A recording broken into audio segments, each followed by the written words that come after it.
Hi, everybody, and welcome to the March 10th, 2017 edition of Colorado Inside Out. I'm your host, Dominic Dezzutti. Thank you very much for joining us. Let's get a quick take on the decision by a federal court judge last week that granted class action status to a lawsuit in Colorado. The suit claims that undocumented immigrants held in a privately run Colorado detention center were threatened with solitary confinement and paid $1 a day for labor. Patty Cahoon from Westward, this seems to put a pretty big immigration issue and a lawsuit right smack dab in the middle of Colorado that the rest of the nation's going to be paying attention to. What do you think? Well, they will be paying attention to it, and for good reason. The fact is, even if you are undocumented or illegal, whatever you want to call them, that does not give the United States, via its private company, the opportunity to use you as slave labor. So it's going to be a fascinating case. David Kopel from the Independence Institute and DU Law School. Explain to me and our viewers about what it means to have class action status. Well, and this decision came from Judge John Kane, who's a senior federal district judge, very well respected, great career in Colorado law. A class action is when it's more manageable and more convenient for everybody to try the claims of several representatives of the class instead of all the individuals in the class one at a time. And so that's what Judge Kane decided, that this is a good case for a class action. And that's all it decides at this point. Proving the allegations, all that kind of stuff, that may come in the future.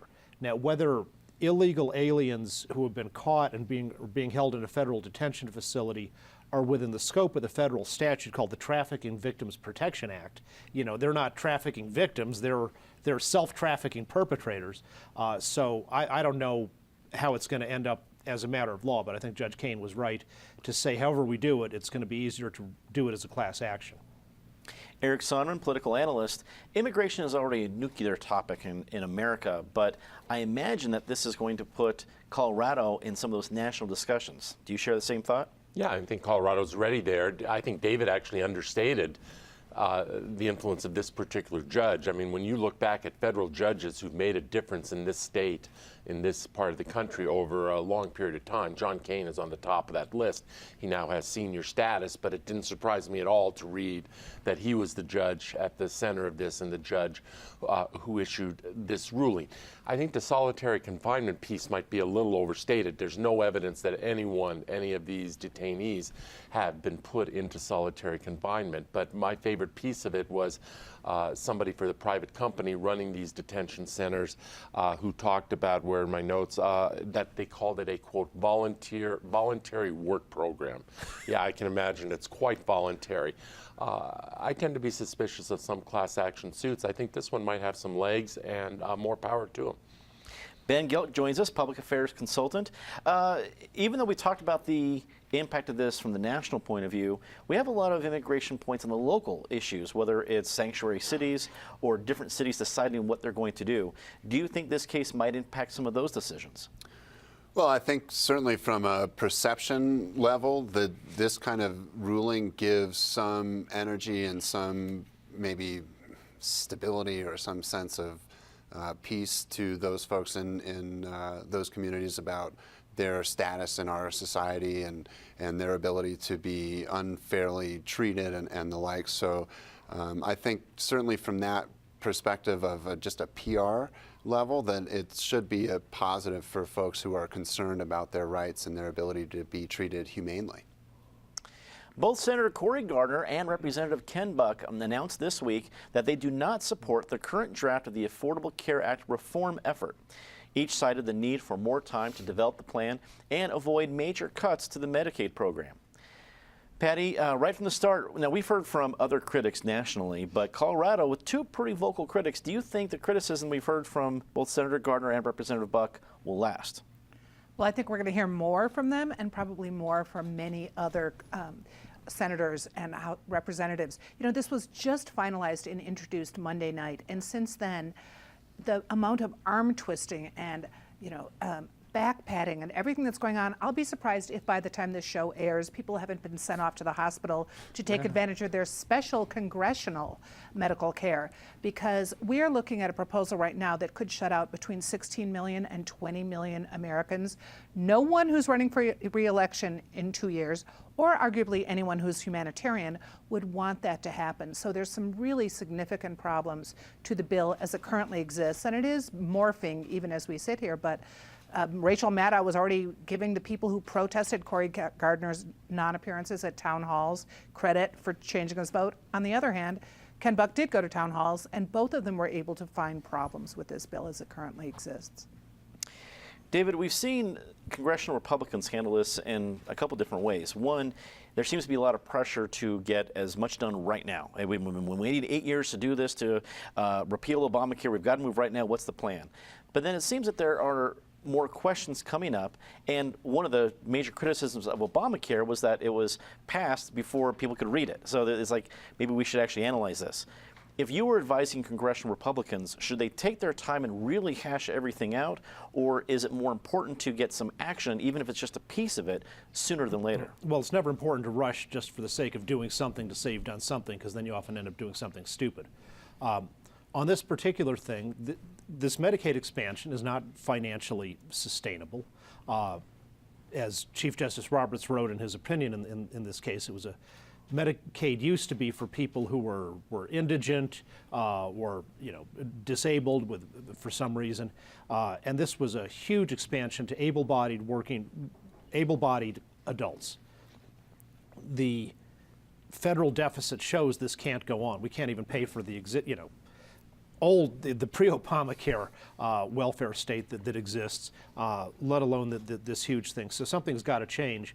The proposal in states like Colorado, where you had an irresponsible chief executive unilaterally do this whole expansion, gigantic expansion of the state government without even asking the legislature, the proposal winds it down by saying the people who are on Medicaid now, we're not going to kick you off, but we're going to be increasingly limiting about new Medicaid enrollments, and I think that's a reasonable phase out.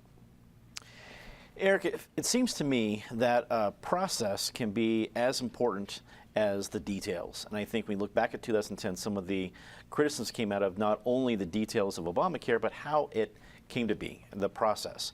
What are the important lessons for Republicans to learn from that as they go through the process right now, whether it's town halls or change to the law? What do they need to remember about the process?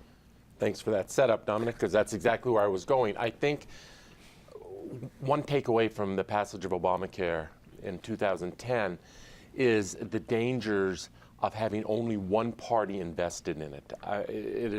It was at the time the first major entitlement that was passed without any remote spirit of bipartisanship. We're now seeing the exact inverse of that, and we're seeing the same dangers. Now, maybe it's just a symptom of the polarized country we're living in, that's the way things are, and that's the way things will be, and you couldn't get a Republican to participate in Obamacare, and you can't find a Democrat to participate in its repeal and revision, et cetera. But there was danger in that, and Democrats paid a very, very hefty political price for it over several election cycles, and I'd suggest there's danger in this as well. I find Cory Gardner and Ken Buck to be an interesting duo on this one. Ken Buck has been a Trump loyalist once Trump became the apparent nominee, and sits on as safe a Republican district as you can find. So he has really nothing at stake here. So obviously he has some concerns about the practicality of this. Cory Gardner, fortunately for him, is not up for election in 2018, so he's not feeling the immediate heat. Yes, he represents a purple to slightly bluish state, and re-election is then starting to loom in 2020. Gardner's become who has been not a never-Trumper, but pretty close to it, and very slow to embrace this president, has become an interesting figure not only on this issue, but on other issues in Washington. I don't think any of us know what the resolution of this is going to be. David is right about rushing these things and the dangers of excessive partisanship. We see it time and time again, and neither party really seems to learn that lesson. Ben, let's look at the political ramifications for Gardner. If he's come out now as a critic, but eventually some changes happen to the bill, and then he eventually votes for it, does he lose the credit for being an early critic, or can he ride that balance beam in the years ahead as I was a critic and a supporter? Well, I think if there's one Colorado politico that has shown he is able to actually be on both sides of an issue literally at the same time and make claims that say, yes, I am, and no, I'm not, depending on what day of the week and what audience, it's Cory Gardner. So I suspect that if there is a successful triangulation strategy there, that he will find it. I think he's banking on people continuing to be frustrated and, frankly, continuing to be very comfortable with his affect and his $1 million smile. So I do think that what you're seeing from Gardner is some concern and finding ways to both support the administration with some of their economic policies and stand up and say no, so that I think he can point to collaboration and a voice of dissent as he goes into re-election, probably starting in 19.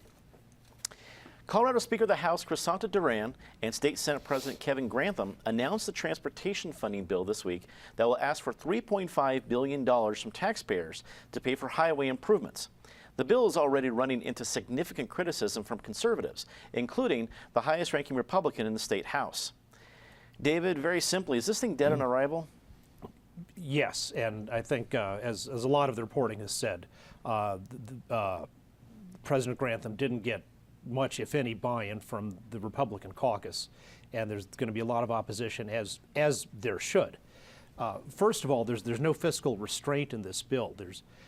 Before raising taxes, we ought to be first cutting some spending, particularly on Colorado's notorious welfare recipients, like Quentin Tarantino, who got over $4 million to film a movie, The Hateful Eight, that was filmed in Colorado on Colorado welfare, and yet is set in Wyoming. But David, that $4 million is going to buy like a couple lane stripes on I-25. That's just a starting point. Then we've got the welfare for people who buy luxury electric cars, and then there's really, when you add it all up, the hundreds of millions of dollars that the legislature spends on corporate welfare altogether in its many, many phases.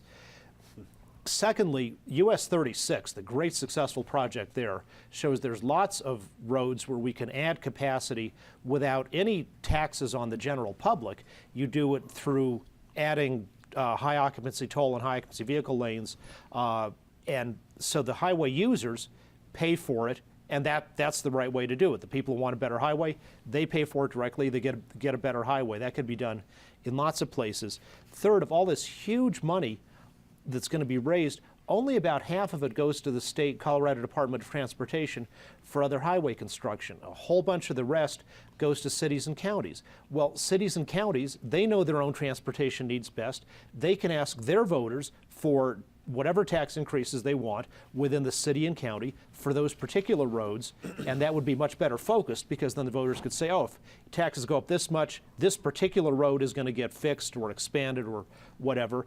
And a lot of the rest goes to a new state bureaucracy, which has to spend at least 25% of its money not on improving roads, but on things like for pedestrians and for people in wheelchairs, which is certainly an important thing to do. But we ought to have a state government that can build sidewalks and paths out of current revenue rather than borrowing for 20 years to build things like that. Eric, if Republicans, whether it's in the, imagine the Senate, they hold some sway, do end up killing this bill on arrival or wherever it's going to be in the process, can Democrats later use their own obstinance against them, saying, hey, we tried to fix transportation, which I think across the board Coloradans are concerned about? Is that a risky maneuver by Republicans? Oh, it's risky all around, and yes, there can be political recrimination, but I think that's for another day down the road. I'm going to disagree with David. This thing is not DOA. It might be in jeopardy. It may have some serious, I don't think it's even on life support. It may have some serious issues, but it is not DOA for a simple reason. You have the Senate president, a Republican, in an 1817 Senate, you have Republican Senate sponsors of this. Obviously, this bill will start in the House, which is easier sailing, Democratic House. And the House needs to be careful not to Christmas tree it up with a lot of stuff that is attractive to Democratic constituencies, too much bike lanes and transit and whatever to make it more attractive to folks in Boulder and Denver and whatever, because that makes it easier for the Senate to kill it.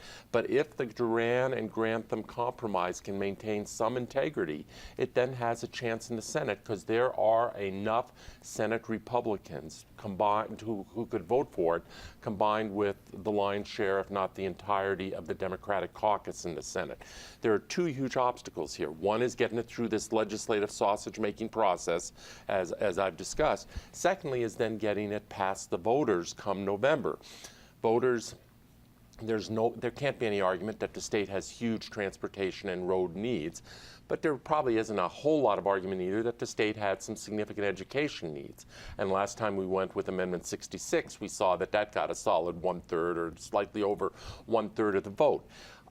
Republicans, I mean, you have to harken back to Referendum C in 2005, long time ago now, passed narrowly. You had a Republican governor in his final year doing a courageous thing and endorsing this. It is hard to find high-profile Republicans with ambitions who are going to tackle that anti-tax, the strident anti-tax people in that party and embrace something like this. So I think it has challenges in the legislature, but perhaps even bigger challenges come November. Ben, I think we talked about transportation as an issue is important across the board, Republican, Democrat, wherever you're at politically in Colorado, but tax hikes are not. Is there a way to sell this thing that can garner some more public support that might actually put some external pressure on some Republicans who would otherwise be completely against any sort of tax hike? Well, I think there are, and I think you don't have to look too much further than daily newspapers and community newspapers that gripe about traffic issues. Traffic is a huge concern for residents all around the metro area. There are significant road projects underway also all around the metro area, and you actually have some key members of the Republican caucus in both the House and the Senate, frankly, screaming bloody murder about the condition of I-25 in particular and the ability to move up and down the Front Range. So I think that there already is a lot of public pressure to address traffic and congestion and the condition of roads. So I think to that degree, a lot of Republican legislatures might find more of a perch for this issue than you might typically expect. I think a lot of folks in Colorado understand how fast we're growing, and all of us sit on the road and all of us see rush hour traffic. So I don't think that the typical way that these tax issues line up will necessarily come into play here. I think that it will be critical for Republican legislators to really make that drumbeat loud so that they have a strong constituent presence saying we need to do something about this problem. So I think there should be more cover here than maybe you would find for education or healthcare or other issues. Patty, I don't remember all the funny mechanisms with the T-Rex project, but I remember that just being a monster and aptly named, but it turned out pretty darn well. Do you think there's a potential to bring back some of that success, possibly for something like this? It's possible, and Ben's right. There is nothing that gets people more irate in Colorado. Native versus newcomer, I would say, is number one. Number two is absolutely traffic, but not just traffic. It's the state of the roads you're stuck on, and you have so much time to look and see how bad they are. The potholes, the lack of curbs, they're just a mess. So I think there is some public will to, for the right measure, they might go for it. This is way too overreaching right now. It makes you kind of think of the health care bill going through in Congress, just too vague, too much. But I think if the legislators really dial down, focus in, it's possible that we'd get something through this year.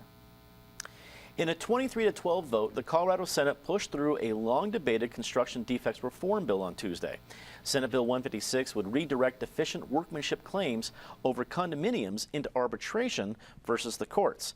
The measure also requires the majority of homeowners impacted by a dispute to agree to file a claim as a group. Eric, we've been teased by the progress of a construction defects bill for many legislatures. Is this the one that finally gets to the finish line? Could be. This is a different legislative session. You know, it was only a year ago you had Speaker Dickie Lee Hullinghorst, Senate President Bill Cadman. They're both gone. You now have Kevin Grantham and Crisanta Duran. They both pride themselves on being deal makers. Maybe they read Trump's book, The Art of the Deal. Who knows? But they want to carve out a different persona for each of them and a different reputation, and they're on their way to doing that. We'll see. Session's only halfway through, and obviously the second half is always much, much tougher and more consequential than the first half. But this thing could happen. Obviously, the Senate, inverse to the previous issue, the Senate is easy here. The House is harder because that's where the Democrats are. Democrats being so aligned with the trial law industry, which is where this thing has typically died because of the interests of the trial law industry here. But this issue has been stuck for so long, and I think there is a prospect that this particular bill is the answer, or at least a partial answer, an introductory answer to it, and I think it does have some legs. Ben, has the fact that a lot of cities have tried to address the problem themselves, do you think that has pushed the legislature to hopefully more progress on this issue? I think it has. You've seen a handful of cities try to address this issue through their councils or through their county boards or county commissioners. I think what's really interesting about this issue is, for one thing, there are not that many examples of cases gone to trial around this issue. And there's a lot of belief, certainly particularly from the Democratic side, that there is no legislative panacea to address this issue.